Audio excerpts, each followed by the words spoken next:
Chainsaw man का episode 11 आ चुका है, जिसके स्टार्टिंग में हम अकी को देख सकते हैं जो फ्यूचर डेविल के सेल में एंटर होता है, जहां पर फ्यूचर डेविल फ्यूचर रूल्स गा रहा होता है और चाहता है कि अकी भी उसके साथ गाए। हालांकि अकी उसे इग्नोर करता है और बताता है कि वो यहाँ उसके साथ एक कॉन्ट्रैक्ट करने आया है और उससे पूछता है कि बदले में उसे क्या चाहिए। फ्यूचर डेविल नोट करता है कि अकी का रवैया थोड़ा खराब है और वो पहले अकी का फ्यूचर देखना चाहता है, उसके बाद ही वो तय करेगा कि वो अकी के साथ कॉन्ट्रैक्ट करना चाहता है या नहीं। वो अकी से अपना सर उसके गट में डालने के लिए कहता है, जिससे पहले अकी थोड़ा हैरान होता है, लेकिन फिर भी वो अपना सिर डेविल के गट में डाल देता है। फिर कुछ सेकंड बाद फ्यूचर डेविल हंसने लगता है और कहता है कि वो अकी के लेफ्ट आई में रहना चाहता है और इस तरह से अकी उसकी पावर यूज कर सकता है। फ्यूचर डेविल कहता है कि अकी का चेहरा देखकर ऐसा लग रहा है कि वो पूछना चाहता है कि बस इतना ही, और फिर वो एक्सप्लेन करता है कि उसने इतनी डील क्यों की, क्योंकि उसने फ्यूचर में अकी की मौत देखी है। और फिर वो अकी को बताना शुरू करता है कि वो कैसे मरने वाला है, लेकिन अकी उसे रोक लेता है क्योंकि अकी को वो सुनने में कोई इंटरेस्ट नहीं है और अकी सीधे उसे अपने आंख में आने के लिए कहता है। फिर हम किशिबे को देख सकते हैं जिसने एक बार फिर डेंजी और पावर को हरा दिया है, लेकिन वो उनकी कोशिश को अप्रिशिएट करता है और बताता है कि अब उन्हें डेली प्रैक्टिस करने की जरूरत नहीं है, उन्हें बस हफ्ते में एक बार ही प्रैक्टिस करनी होगी। और वो उन्हें एडवाइस देता है कि अपना माइंड कूल रखे और उनके पास कौन से वेपन ये चीज कभी नहीं भूले।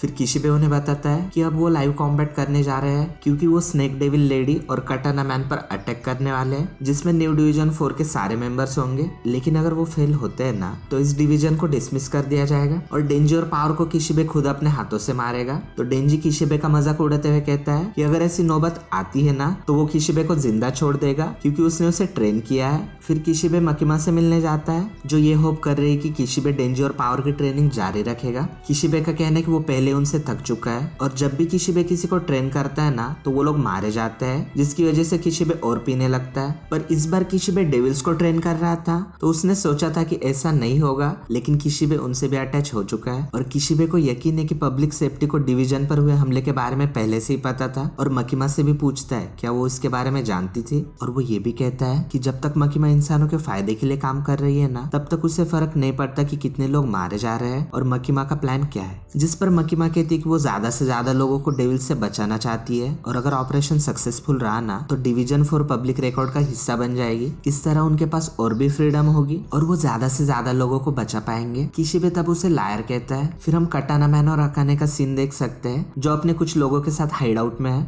जहाँ अकाने बताती है कि वो चाहे जितना भाग ले लेकिन ऐसी कोई जगह नहीं जहाँ वो मकीमा से सेफ रह पाए। फिर वो बाकी लोगों से कहती है कि भले ही कटाना मैन मर जाए उसे हम फिर से जिंदा कर सकते हैं, लेकिन बाकी लोगों को थोड़ा सेफली रहने की जरूरत है कि कहीं वो लोग उन्हें काट न ले। जिस पर सभी लोग हैरान होकर पूछते कि उसका मतलब क्या है, जिस पर कटाना मैन बताता है कि उनके पास उसके दादाजी का छोड़ा हुआ एक सीक्रेट वेपन है। उनके नीचे बेसमेंट में एक ज़ॉम्बी आर्मी है। अब कटाना मैन के दादाजी मतलब जो याकुजा थे ना, उनसे बहुत से लोगों ने कर्ज लिया था, लेकिन जब वो लोग उसे चुका नहीं पाया ना तब उसके दादाजी ने उन्हें ज़ॉम्बी बना दिया और ये वही आर्मी है। फिर हम अकी को देख सकते हैं जो कार में जा रहा है, जहाँ पर युतारो कहता है कि उसने सुना है कि अकी गन डेविल को मारना चाहता है और साथ में ये भी कहता है कि उसे सच में लगता है कि वो गन डेविल को मार सकता है, जबकि वो तो ऐसे ही किसी से भी हार जाता है। और युतारो रिवील करता है कि वो भी गन डेविल के साथ दुश्मनी की वजह से पब्लिक सेफ्टी में शामिल हुआ है, लेकिन वो उसे मारने की कोशिश नहीं कर रहा है क्योंकि उसे पता ये इम्पॉसिबल है। अब अकी को देखकर युतारो को बहुत गुस्सा आता है क्योंकि उसके हिसाब से अकी कमजोर है, लेकिन वो बाहर से स्ट्रांग होने का दिखावा करता है। फिर अकी को पब्लिक सेफ्टी में छोड़ने के बाद युतारो उसे एक ड्रिंक देता है और कहता है कि भले वो उसे पसंद नहीं करता है बट फिर भी वो उसे सपोर्ट करेगा और साथ में उसे एक एडवाइस देता है कि डिवीजन 4 में सभी पागल है तो वो अपने आप को संभाले। फिर हम मकीमा को देख सकते हैं जो याकुजा बॉस से मिलने आई है, जिसका रिलेशन कटाना मैन से है, जहाँ मकीमा उनसे कहती है कि उसने सुना है कि उनके ग्रुप के कुछ मेंबर से उनकी फाइट हो गई है, जिस पर वो मकीमा से कहते हैं कि उसके ऑर्डर पर नहीं किया गया है। फिर वो अकाने की एक फोटो दिखाता है और बताता है कि इसमें अकाने का हाथ है और उन्होंने गन डेविल से भी डील की है। फिर मकीमा पूछती है कि किस तरह की डील। फिर वो आदमी बताता है कि उनके पास गन डेविल के लिए 20,000 येन थे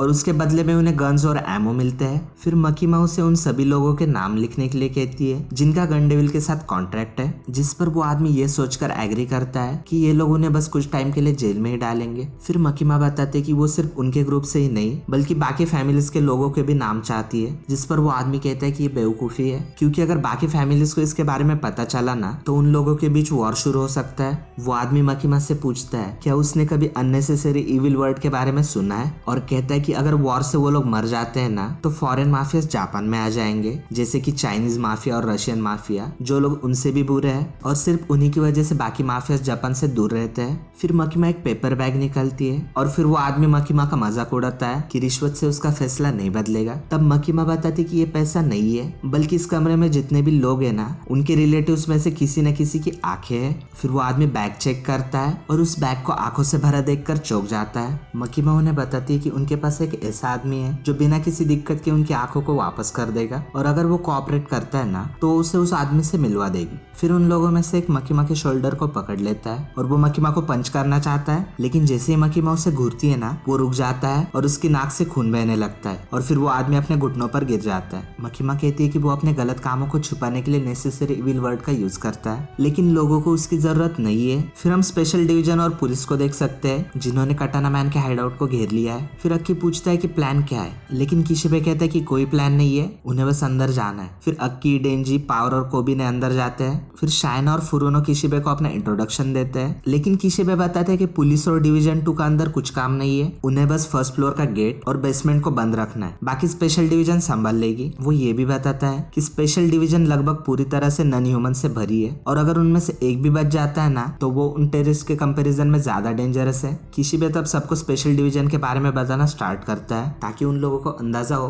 कि वो किससे डील कर रहे हैं। सबसे पहले तो बीम, जो एक शार्क फ्रेंड है जिसे हम फर्स्ट फ्लोर में एंटर होते हुए देख सकते हैं, जो ज़ॉम्बीज को देखकर सोचता है कि वो कितना खा सकता है। किशिबे बताता है कि वो किसी भी चीज के अंदर तैर सकता है और कुछ टाइम के लिए अपने सर को डेविल फॉर्म में ट्रांसफॉर्म कर सकता है। फिर बीम ज़ॉम्बीज को खा रहा होता है और एक हुडी वाले आदमी को काटने का ट्राई करता है, लेकिन वो हुडी वाला आदमी उसे लात मार देता है और वो हुडी वाला आदमी गलगली द वायलेंस फ्रेंड होता है। फिर बीम उसे ज़ॉम्बी समझने के लिए उससे माफी मांगता है। फिर किशिबे एक्सप्लेन करता है कि जब डेविल फ्रेंड बन जाते हैं ना तो वो कमजोर हो जाते हैं, लेकिन एक फ्रेंड होने के बाद भी वायलेंस डेविल बहुत ही स्ट्रांग है। वो एक गैस मास्क पहनता है जिससे पॉइजनस गैस निकल सकती है और चाहे जो हो जाए लेकिन इस मास्क को नहीं हटने देना है। और जैसे ही गलगली कुछ ज़ॉम्बीज को मारता है, वो एक लेडी को देखता है और उसे यहाँ से चले जाने के लिए कहता है, क्योंकि अगर वो यहाँ पर रही तो ज़ॉम्बी उसे काट लेंगे और वो भी ज़ॉम्बी में ट्रांसफॉर्म हो जाएगी। बट जैसे ही वो लेडी उसकी तरफ मुड़ती है ना तो उसे पता चलता है कि वो भी एक डेविल है जिसका नाम प्रिंसी है और वो एक स्पाइडर डेविल है। किशिबे बताते हैं कि ज्यादातर वो एक ह्यूमन फॉर्म में ही रहती है जिससे वो लोगों के साथ फ्रेंडली हो सके।